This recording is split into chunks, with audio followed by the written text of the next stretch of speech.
Qizlar qaranglar, bizga qanaqangi Xitoydan xalador jinsovkalarimiz keldi yozgi. Qizlar yozda mazza qilib kiyasizlar.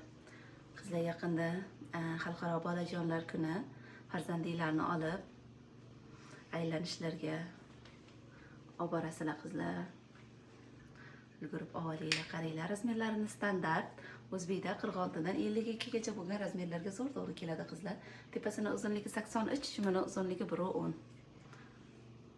Qaranglar, qanaqa go'zallik bo'lib chiqqan, materiallari shunaqa yupqadek qizlar. Shimlarini alohida rubashkalar bilan kiyganinglarda ham asal bo'lib turadi. Qaranglar, shimini вообще go'zallik bo'lib chiqqandek qizlarjonlar. Narxlarini sizlar uchun 360 mingdan chiqarib qo'ydim qizlar. Olinglar. Jinsovkasi russi sifatli qizlar, rangi chiqmaydi, yuvganinglarda sifatini o'zgartirmaydi. Mana jinsovka olganlar biladi. Yugurib olinglar qizlarjonlar.